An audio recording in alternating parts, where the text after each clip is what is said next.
Je dis que c'est ça la valeur de la femme. C'est pas un jouet, c'est pas quelque chose qu'on trouve dans la rue. On s'amuse. Non, on s'amuse pas avec la femme. La femme, ça se respecte. C'est un trésor. C'est une richesse.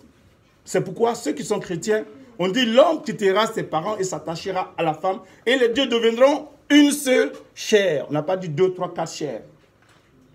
Donc voici la valeur. Le fait de dire que celui qui a trouvé la femme a trouvé le bonheur, mais le bonheur il est caché en la femme. On dit c'est lui qui a trouvé la femme, a trouvé le bonheur. C'est biblique pour ceux qui vont à l'église. Mais ça veut dire qu'il y a un bonheur qui est en la femme. Mais il faut savoir entrer dans le bonheur.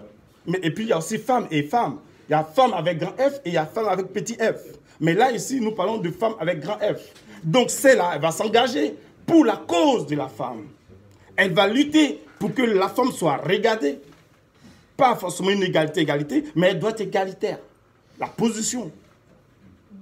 Simone de Beauvoir. Et c'est un nom qui doit rester dans votre histoire, dans votre lecture, dans votre connaissance philosophique. Voilà. Ça va? Oui. Donc, elle dit quoi? L'homme n'a pas de nature prédéterminée.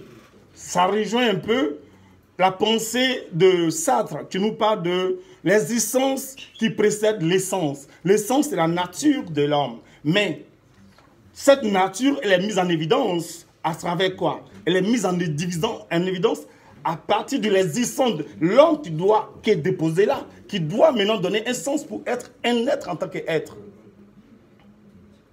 Donc, il n'y a pas quelqu'un qui est déterminé homme comme ça avant.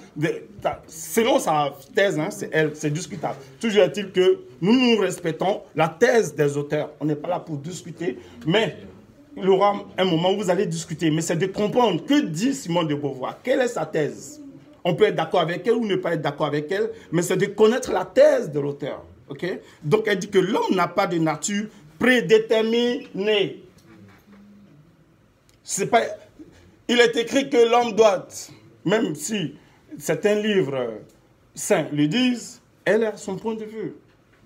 Alors, Simone de Beauvoir applique cet marxisme existentialiste, voilà, que ça sort bien de Sartre, qui dit que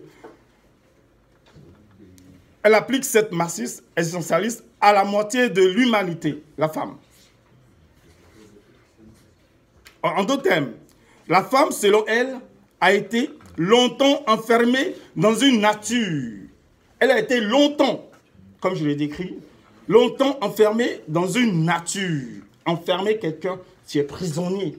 Psychologiquement, on dit que tu es comme ça. Comme à la maison, vous dites à votre enfant ou à votre petit frère, oh, tu vaux rien, tu vaux rien, tu vaux rien. Et l'enfant encaisse l'esprit de tu vaux rien. Et quand il rentre, il donne, il ronfle, je vaux rien, je vaux rien. Donc, on lui donne une autre nature, on l'enferme.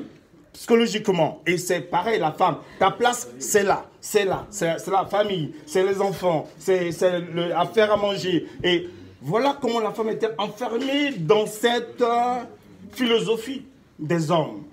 Donc, enfermée dans une nature non seulement biologique, c'est-à-dire de son corps, quand on la voit physiquement, on dit, toi, ta place, c'est la cuisine. Et aujourd'hui encore, certaines traditions ou certaines religions aussi appliquent cela. Pour dire, toi, la femme, tu es là. Mais aujourd'hui, il y a la lumière. Donc, beaucoup de femmes maintenant arrivent à dresser la tête grâce à cette femme et ces mouvements féministes pour dire que, ah ben tiens, je ne suis pas ce que vous pensez, je suis mieux que ce que vous pensez de moi. Donc, la femme, selon elle, a été longtemps enfermée dans une nature non seulement biologique, physiquement, quand on la voit dans sa condition biologique, mais aussi psychologique. Donc, pour finir, il y a un impact psychologique sur la femme.